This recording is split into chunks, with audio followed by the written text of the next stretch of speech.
सभी साथियों का आज के इस सेशन में हार्दिक स्वागत और अभिनंदन।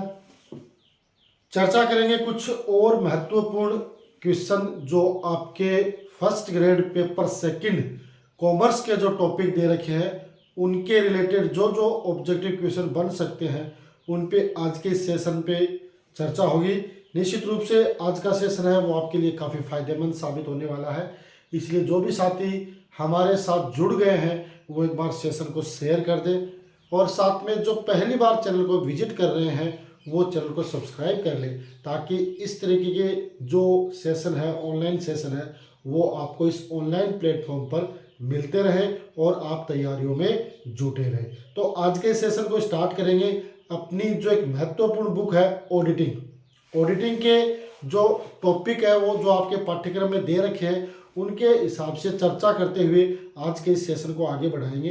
तो निश्चित रूप से सेशन है वो फायदेमंद रहेगा, क्योंकि एग्जाम का समय बहुत ही कम बचा और इस कम समय में अपने को प्रयास करना है कि ज़्यादा से ज़्यादा जो आपकी प्रैक्टिस टेस्ट सीरीज है वो आप करें और साथ में रिवीजन जरूर करें, क्योंकि सबसे ज़्यादा महत्वपूर्ण है रिवीजन, है ना। जो चीज़ आपने पढ़ ली, चाहे वो आपने एक बार पढ़ी है, दो बार पढ़ी है, तीन बार पढ़ी है, फिर भी आपका एक बार रिवीजन जरूर उसका करें और रिवीजन भी इस हिसाब से फास्ट स्पीड में करें ताकि आप जो जो टॉपिक आपके पाठ्यक्रम में दे रखे हैं उनको आप नज़रों के सामने से निकाल सकें।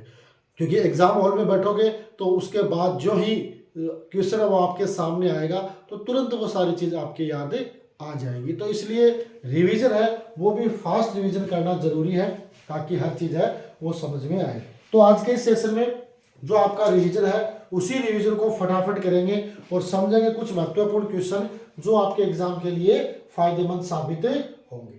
ठीक है, तो बढ़े आगे। तो आज का पहला क्वेश्चन है वो आपको बताना है ना। इसमें थोड़ा सा संशोधन करके आपको बताना है। ये कंपनी अधिनियम 2013 का न पूछ के 1956 का पूछा गया है, जिसमें धारा 200 जो 9(1) है 233 है वो लागत अंकेक्षण से थी, है ना। अब ये इसमें पूछ लिया, इसको अपन थोड़ा सा चेंज कर देते हैं कि ये पूछ लेते हैं कि कंपनी अधिनियम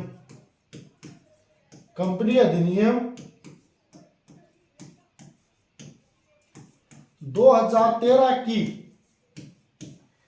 धारा 148 किससे संबंधित है।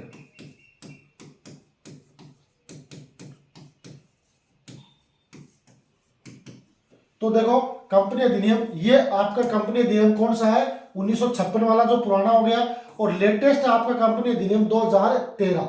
तो कंपनी अधिनियम 1956 वाली थी उसमें 209 और 233 किससे थी, लागत अंकेक्षण से। लेकिन कंपनी अधिनियम 13 आने के बाद धारा 148 है वो किससे हो गई, आपकी लागत अंकेक्षण से हो गई है ना। तो लागत अंकेक्षण की धारा पूछता है तो आपको ध्यान में रखना है कॉस्ट ऑडिट के लिए धारा 148 है ना। गवर्नमेंट ऑडिट के लिए 139 और 143 है ना, ये धाराएं आपके गवर्नमेंट ऑडिट से। और आपकी जो सोशल ऑडिट है उसके लिए धारा 135 है ना, धारा 135 CSR है ना। तो ये 135 है और इसमें ये कहा गया है कि आपको कम से कम 2% जो आपका एवरेज नेट प्रॉफिट होता है ना,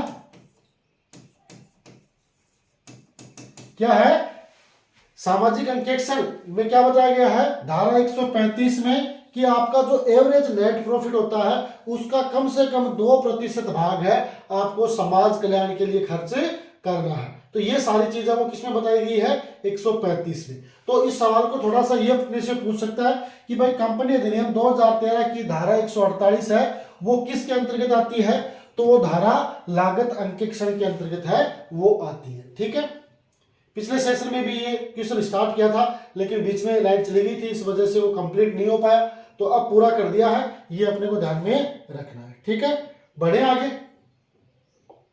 अगला क्वेश्चन बताओ, देखिए इसका आंसर क्या होगा कि फटाफट आंसर आपका आना चाहिए क्या पूछा है कि चार्टेड अकाउंटेंट एक्ट है वो कब पारित हुआ था? 1949 में, 1859 में, 1960 में, 1965 में। चार्टेड अकाउंटेंट एक्ट है वो 1949 में पारित हुआ था, इसलिए इसका ए है वो सही आंसर हो जाएगा। क्या है? चार्टेड अकाउंटेंट एक्ट है वो कब पारित हुआ था? 1949 में। ठीक है, बढ़े आगे। इसका आंसर कौन देगा? फटाफट बताओ, देखिए, है ना, फटाफट इसका आंसर कि विश्व में ऑडिटिंग अंकेक्षण को कब कंपनी विधान के तहत मान्यता प्रदान की गई थी? 1843, 1844, 1845, 1846। तो विश्व में ऑडिटिंग को कंपनी एक्ट के तहत शामिल किया गया था सबसे पहले कब? 1844 में। कब शामिल किया गया था? 1844 में इसे कंपनी एक्ट में शामिल किया गया था। ठीक है, बढ़े आगे। इसका आंसर दो फटाफट, ज्यादा समय नहीं लेंगे आपका, समय वो आपके लिए बहुत ही कीमती है। सिर्फ आपको फटाफट आंसर देना है कि अंकेक्षण को सर्वप्रथम किस देश ने कंपनी विधान के तहत मान्यता प्रदान की थी? अमेरिका, रूस, भारत या इंग्लैंड? बताओ, देखें। ऑडिटिंग को कंपनी एक्ट के रूप में एक तो शामिल किया गया था कब? 1844 में। और जब उसको शामिल किया गया था तो पहले वह कौन सा देश था जिसने सबसे पहले इसको स्वीकृति प्रदान की थी, मान्यता दी थी? तो वो था आपका कौन? इंग्लैंड। कौन था? इंग्लैंड। तो डी है वो इसका सही आंसर हो जाएगा। इंग्लैंड है उसने सबसे पहले मान्यता दी थी। ठीक है, बढ़े आगे। ये परिभाषा जिसका आंसर आपको देना है। क्या पूछा है? अंकेक्षण का संबंध बही खातों के विवरणों एवं रिपोर्ट की सत्यता और विश्वसनीयता मालूम करने हेतु बही खातों के आंकड़ों के सत्यापन से।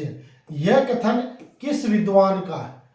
आर के मौज, R G Williams, A W Hanson, J R Botley boy?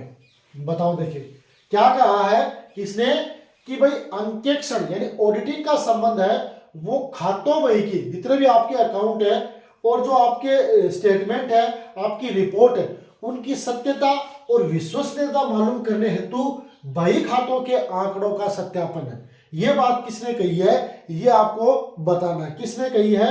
Are K मौज ने कही है, जी आर विलियम्स ने कही है, ए डब्ल्यू हैंसन ने कही है या जे आर बाटली बॉय ने कही है? बताओ, देखिए, बताओ इसका आंसर क्या होगा? तो आपने पढ़ा होगा, इसका आंसर होगा ए। आर के जो मौज है उसने ये बात कही है कि भाई ऑडिटिंग का संबंध है वो आपको वित्तीय विवरण और उनकी रिपोर्ट की सत्यता और विश्वसनीयता मालूम करने हेतु बही खातों के आंकड़ों के सत्यापन से रिलेटेड है। तो आर के मौज है उन्होंने ये परिभाषा दी है। तो आर के मौज को आप याद रख लोगे, है ना, ये परिभाषा भी आप याद रख लोगे। चाहो तो आप 5, 10, 15 परिभाषाएं हैं उनको आप अलग जो एक अलग पेज है उसमें लिख के तैयार कर लो, और जब एग्जाम में जाओ, आप एग्जाम देने जाओ उससे 1-2 दिन पहले उनका रिवीजन लगा लेना, और साथ में थोड़ा सा अपने हिसाब से हिंट तय करते हुए उनको याद रख लेना, क्योंकि परिभाषाएं आपकी इसमें भी है, मनोविज्ञान में भी है ना। तो ये सारी परिभाषाएं आपकी याद नहीं हो पाएंगी, तो इनका हिंट है वो थोड़ा सा तैयार कर लो ताकि उसके अनुसार आप क्या करो, उस क्वेश्चन का आंसर दे पाओ। ठीक है, बढ़े आगे। तो आर के मौज की परिभाषाएं हो जाएगी। एक और परिभाषा है, ये बताओ, देखिए किसने दी है?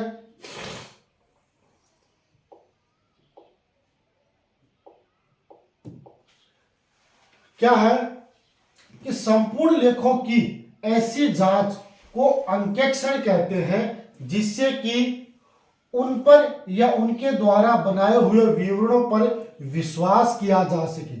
यह कथन किसका है?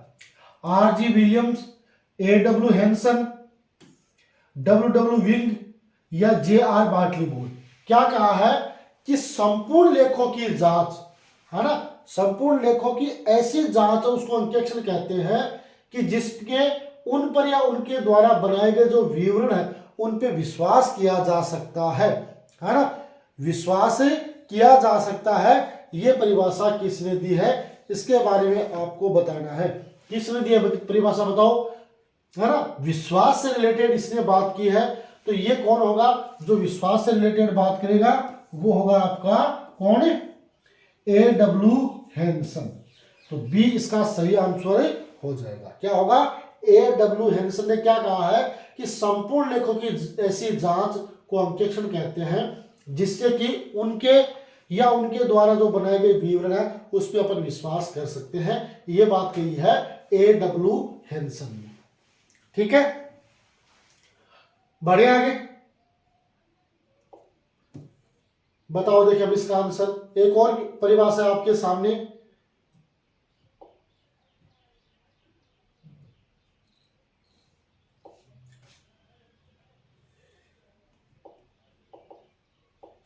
बताओ क्या कह रखा है। अंकेक्षण को उपक्रम के आंकड़ों, अभिलेखों, क्रियाओं और निष्पादनों के स्वतंत्र प्रणाली व परीक्षण की जांच के रूप में परिभाषित किया जाता है। यह परिभाषा दी है किसने, डिक्सी ने, बॉटली बॉय ने, ICAI ने या A.W.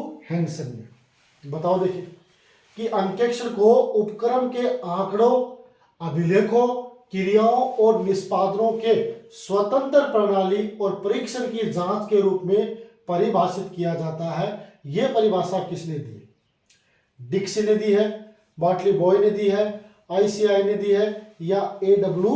हैंसन ने दी है। बताओ देखिए कि अंकेक्षण जो होता है वो एक उपक्रम या एक संस्था होता है, उसके आंकड़ों का, है ना, उन आंकड़ों को लिखने का, है ना, क्रियाओं का और उनको निष्पादन करने की स्वतंत्र प्रणाली और परीक्षण की जांच के रूप में है। यह परिभाषा दी आपकी ICAI ने, Indian institute of chartered accountant, है ना। तो इसका आंसर क्या हो जाएगा, सी इसका आंसर हो जाएगा। ठीक है, Indian institute of chartered accountant, है ना, उसने ये परिभाषा दी है कि स्वतंत्र प्रणाली और परीक्षण की जांच के रूप में आप ये काम करता है कौन है, ऑडिटर। ओके, बढ़े आगे, अगला क्वेश्चन बताओ। देखिए प्रश्न पूछा आपसे और इसका जवाब आपको देना है। फटाफट जवाब दो कि अंकेक्षण का मुख्य दोष है, अंकेक्षण का मुख्य दोष पूछा इसमें, है ना। अंकेक्षण 100% शुद्धता की गारंटी नहीं है। ठीक है, अंकेक्षण द्वारा सभी गबन आवश्यक रूप से प्रकट हो यह जरूरी नहीं है ना। तो ये भी वैसे ठीक ही है। अंकेक्षण व्यवहारों के व्यापारिक औचित्य को प्रमाणित नहीं करता है ना। अंकेक्षण को व्यवहारिक स्वतंत्रता की कमी होती है ना। तो देखो मुख्य दोष की अगर बात करें तो बाकी देखो सेम लग रहे हैं, है ना। इसमें क्या होता है, ऐसे क्वेश्चन जो एग्जाम में आते हैं वही हमें क्या करते हैं, कंफ्यूज करते हैं, है ना। अपने को लगता है क्योंकि एग्जाम हॉल में सिर्फ अपन ही होते हैं, किसी दूसरे से डिस्कस नहीं कर सकते, और उस समय अपना दिमाग क्या चलता है, अपना दिमाग कितना स्थिर है, वो उस समय की सिचुएशन पर निर्भर करता है। अगर आपने सारी चीज है वो अच्छी तरीके से पढ़ रखी है, डीपली सारी चीज पढ़ रखी है, तो जरूर आप उसका आंसर दे सकते हो। लेकिन अगर आपने उसकी जो ऊपर ऊपर की रीडिंग लगा रखी है, आपने MCQ पढ़ रखे हैं, तो फिर वहां पर थोड़ी सी ये समस्या हो जाती है कि वो क्वेश्चन आपके दिमाग में आए या न आए, है ना। लेकिन यहाँ पर अंकेक्षण का मुख्य दोष पूछा है, तो यहाँ पर अंकेक्षण का अगर मुख्य दोष की बात करें तो ये इसका मुख्य दोष है ना, कि ये क्या करता है कि, है ना, 100% शुद्धता की गारंटी नहीं देता। यानी अपन ने क्या करवाई, अपने खातों की ऑडिट करवा ली, सब खाते चेक करवा ली, लेकिन फिर भी वो 100% शुद्धता की गारंटी नहीं देता है, तो ये इसका दोष हो जाता है ना। गबन है वो आवश्यक रूप से प्रकट हो या नहीं हो ये कोई जरूरी नहीं, क्योंकि मानवीय भूल हो सकती है। औचित्य की जांच है वो प्रमाणित नहीं करता है। अंकित स्वतंत्रता की कमी होती है, कमी तो नहीं होती है ना। लेकिन इसका जो सही आंसर क्या हो जाएगा आपका, क्या होगा,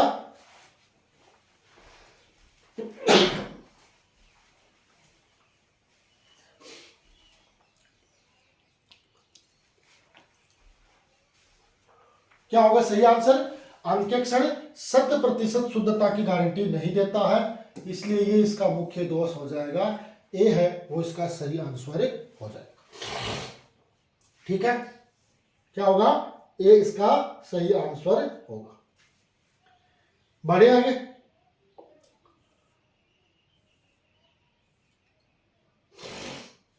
बताओ देखिए इसका आंसर।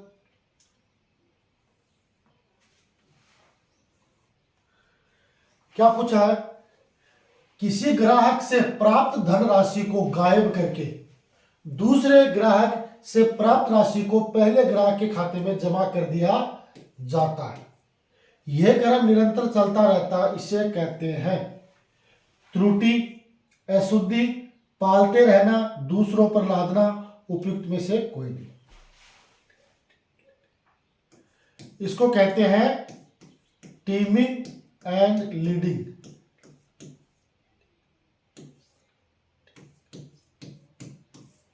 Teeming and leading. इसमें क्या होता है कि जैसे ये ए है, ये बी है, ये सी है, ये डी है। अब ए ने मान लो 50,000 रुपए जमा करवाए, है ना? ए ने 50,000 रुपए जमा करवाए। अब ये ए के 50,000 रुपए क्या हो गए? कौन है जो गबन करने वाला है वो क्या कर जाता है? इसको गायब कर देता है ना, 50,000 को। फिर क्या करता है? उसके बाद उसने क्या किया? जो बी की राशि प्राप्त हुई, है ना, फिर बी ने भी 50,000 जमा करवाए, तो ये बी के 50,000 है वो ए के खाते में जमा करता है ना। फिर सी ने जमा करवाए, है ना, तो ये सी के खाते हैं वो बी के खाते में जमा करता है। फिर आपके डी ने जमा करवाए, फिर डी के खाते के सी में जमा करता है। यानी क्या करता है? प्राप्त धनराशि को गायब कर देता है, दूसरे ग्राहक से प्राप्त राशि को पहले खाते में जमा कर देता है, और तीसरे से प्राप्त होती है वो दूसरे की जमा कर देता है, चौथे से प्राप्त होती है वो तीसरे को प्राप्त जमा कर देता है। इस तरीके से ये क्रम चलता रहता है, जिसको टीमिंग एंड लीडिंग के नाम से जाना जाता है। और अगर इस ऑप्शन में देखें तो हिंदी में इसका अर्थ होता है पालते रहना और दूसरों पर लादना। खुद के पैसे को तो सिक्योर कर लिया, यानी जो गबन किया उसको सिक्योर किया, और जो दूसरों से जो राशि प्राप्त हो रही है उसको वो खाते में उसके जमा करता जा रहा। तो यहाँ पर ये टीमिंग एंड लीडिंग का काम है वो चलता है। तो ये वैसे ध्यान रखना, इंग्लिश में भी आ सकता है टीमिंग एंड लीडिंग, और अगर हिंदी में है तो पालते रहना और दूसरों पर लादना इसका आंसर हो जाएगा। तो सी है वो इसका क्या होगा? सही आंसर हो जाएगा। ठीक है, बढ़े आगे।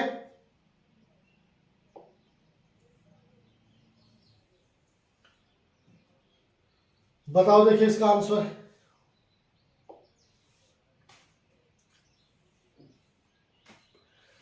इरादेपूर्ण, है ना, इरादेपूर्ण तरीके से किया जाने वाला गबन कहलाता है ना। त्रुटि, कपट, भूल की अशुद्धि या लिपिंग, है ना। Teeming and leaping, teeming and leading. और इसका आंसर आपको बताना है कि इरादेपूर्ण यानी मैंने जानबूझकर कोई काम किया, मुझे सब पता है कि ये काम कर रहा हूं वो गलत है ना।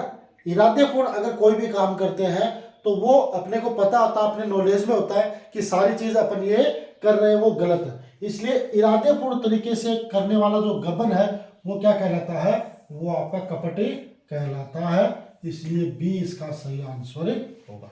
क्या होगा? बी है वो इसका सही आंसर होगा। इरादेपूर्ण तरीके से अपन कोई क्या करेंगे? कपट करेंगे, कोई गबन करेंगे, तो वो अपन क्या माना जाएगा? कपट की कैटेगरी में आएगा, क्योंकि हमें पता है उसके बारे में। ठीक है, तो इरादेपूर्ण तरीके से किया जाने वाला गबन है वो कपट कहलाता है। बढ़े आगे। बताओ देखिए क्या पूछा है?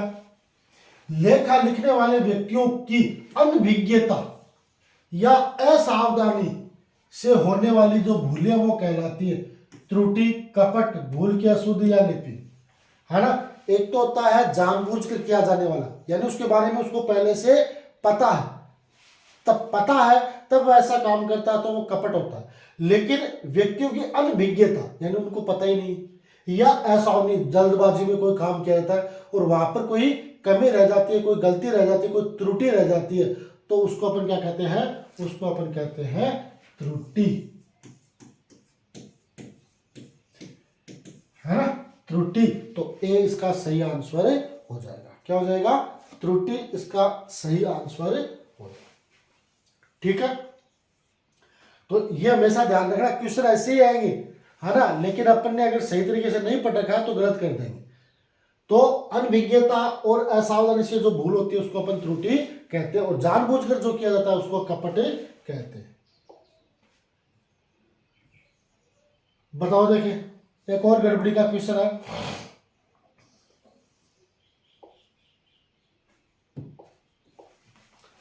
क्या कह रहा है कि हिसाब किताब में गड़बड़ी संबंधी कपट किया जाता है, किया जाता है ना। हिसाब किताब में गड़बड़ी संबंधी कपट किया जाता है संचालक की सहमति से, प्रबंधक की सहमति से, अंकेक्षण की सहमति से, स्वामी की सहमति से, है ना। जो हिसाब किताब की गड़बड़ है वो कैसे कर सकते हैं, उसमें कपट कैसे कर सकते हैं, तो संचालक की सहमति से तो कर नहीं सकते, क्योंकि अगर संचालक के ऊपर तो उसका मालिक होता है तो वो उसकी मॉनिटरिंग करेगा। प्रबंधक है, मैनेजर की सहमति से भी नहीं कर सकते क्योंकि उसके ऊपर भी मालिक है। ऑडिटर, तो ऑडिटर की सहमति से भी नहीं कर सकते क्योंकि ऑडिटर के ऊपर भी कोई ना कोई उसकी नियुक्ति की है। लेकिन अगर स्वामी चाहता है तो वहां पर आप आसानी से कपट है वो कर सकते हो। आपके हिसाब किताब है उन आंकड़ों में हेर फेर आप आसानी से कर सकते हो। तो अगर स्वामी की सहमति मिल जाती है ना, स्वामी की सहमति मिल जाती है तो वहां पर आप क्या कर सकते हो, कपट है वो कर सकते हो, क्योंकि ये सारे के सारे स्वामी के अधीन ही काम करते हैं। जो मालिक होता है उन्हीं के द्वारा इनकी नियुक्ति की जाती है, तो फिर वहां पर हो सकता है। तो ये ध्यान रखना, हिसाब किताब में अगर कोई गड़बड़ी की जाती है तो स्वामी की सहमति से की जा सकती है। ठीक है, बढ़े आगे। अगला क्वेश्चन बताओ, देखिए फटाफट इसका आंसर दो।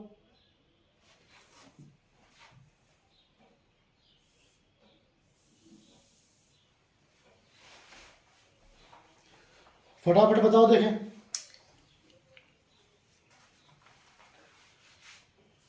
कि अंकेक्षण का मुख्य उद्देश्य है, मेन ऑब्जेक्ट है ना। अंकेक्षण का मुख्य उद्देश्य है लेखा अपराधों का पता लगाकर अपराधी को दंड देना। ये ऑडिटर या ऑडिटिंग का उद्देश्य है क्या। प्रबंधकों को यह सलाह देना कि लाभ कैसे बढ़ाए, ये अंकेक्षण का उद्देश्य है क्या। अंशधारियों को अधिक लाभांश दिलवाने की अनुशंसा या अभिशंसा करना, यह है क्या।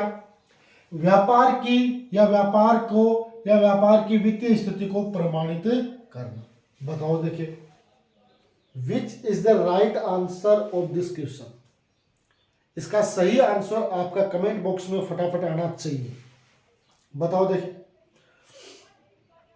तो देखो, अंकेक्षण का मुख्य उद्देश्य ये तो नहीं है कि भाई कोई अपराधी है, कोई लेखों में उन्होंने कोई जालसाजी की है और उनको पकड़कर, है ना, अंकेक्षण है वो क्या अंकेक्षक है, अंकेक्षण के द्वारा उनको क्या करवाता है, दंड दिलवाता नहीं है। तो ऐसे कोई प्रावधान नहीं है ना, ये उसका उद्देश्य नहीं है।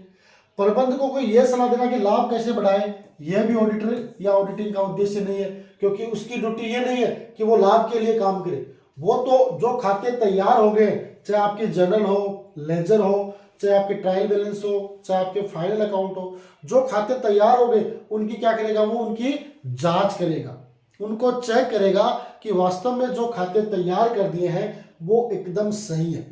ये काम करेगा, ये काम नहीं करेगा कि लाभ कैसे बढ़े, इसके लिए वो काम नहीं करेगा, है ना।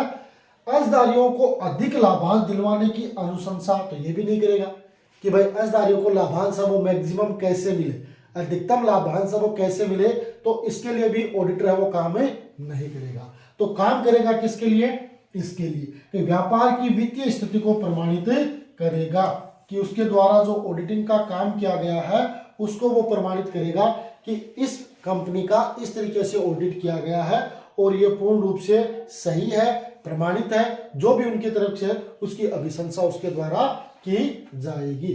तो व्यापार की स्थिति को प्रमाणित करने का काम है या ऑडिटर का मुख्य उद्देश्य माना जाएगा ऑडिटिंग का, बाकी ये नहीं होंगे। तो डी इसका सही आंसर होगा। ठीक है, क्या होगा, डी इसका सही आंसर हो जाएगा। बढ़े आगे। अब इसका आंसर कौन देगा, एक अंकेक्षक का।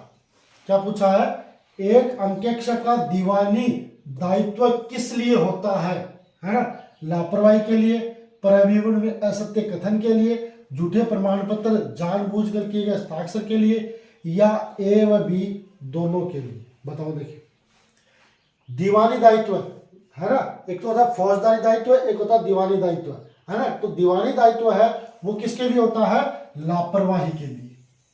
किसके लिए होता है, लापरवाही के लिए होता है। तो ए इसका सही आंसर होगा कि एक अंकेक्षक का जो दीवानी दायित्व है वो लापरवाही के लिए माना जाता है, लापरवाही के द्वारा ही निर्धारित किया जा सकता है। ठीक है, ओके है, बढ़े आगे। बताओ, देखिए छोटा सा क्वेश्चन है, आराम से इसका जवाब दे सकते हो, है ना, परीक्षा में तो सही कर दोगे। अंकेक्षण है ना, ऑडिट इज क्या है, साइंस है, आर्ट है, बोथ है, इनमें से कोई नहीं, है ना। तो क्या इसका आंसर होगा, ये तो देखो कमेंट बॉक्स में इसका तो रिप्लाई आना चाहिए जरूर, है ना, क्योंकि ये चीज तो आपने सारी पढ़ रखी है, सारी की सारी, है ना। तो हमेशा ध्यान रखना, ऑडिटिंग है या कोई भी है, चाहे पुस्तपालन हो, लेखांकन हो, वो सारे के सारे क्या होंगे, कला और विज्ञान दोनों होंगे, है ना। तो अंकेक्षण क्या है, कला और विज्ञान दोनों। अंकेक्षण क्या होंगे, कला और विज्ञान दोनों होंगे। ठीक है, अंकेक्षण है कला और विज्ञान दोनों।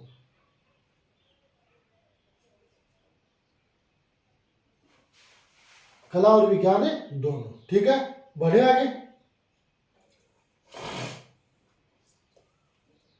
अब इसका आंसर ये तो दे दोगे आंसर, इसमें तो कोई दिक्कत नहीं है कि दोहरा लेखा पद्धति के जन्मदाता है कौन, स्टोवेंसन, विल्सन, लुकास पेसियोली या चर्चिल, है ना। तो दोहरा लेखा प्रणाली, है ना, दोहरा लेखा प्रणाली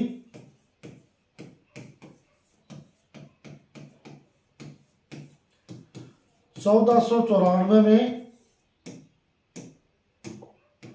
1494 में इटली के वेनिस शहर में जो लुकास पेसियोली है उसने इसके बारे में बताया था।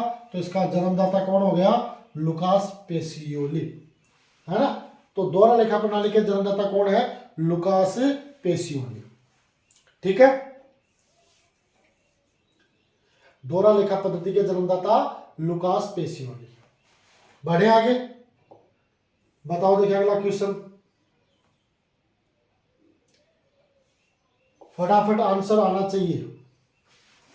क्या पूछा है कि अंकेक्षण को किस रूप में परिभाषित किया जाता है, लेखा पुस्तकों को तैयार किया जाना, लेखा पुस्तकों का परीक्षण, लेखा संबंधी मामलों में प्रबंधक वर्ग को विशेषज्ञ सेवाएं प्रदान करना, या उपयुक्त सभी। बताओ, देखिए अंकेक्षण को किस रूप में अपन परिभाषित कर सकते हैं। ऑडिटिंग है वो मुख्य रूप से किस तरह काम करती है या किस रूप में उसको अपन परिभाषित कर सकते हैं, ये अपने को बताना। तो अंकेक्षण को अगर बात करें तो देखो, लेखा पुस्तकें तैयार करना तो ये काम ऑडिटर का नहीं है। लेखा पुस्तक तैयार करना है वो अपने जो लेखाकार होते हैं उनका ये काम है ना।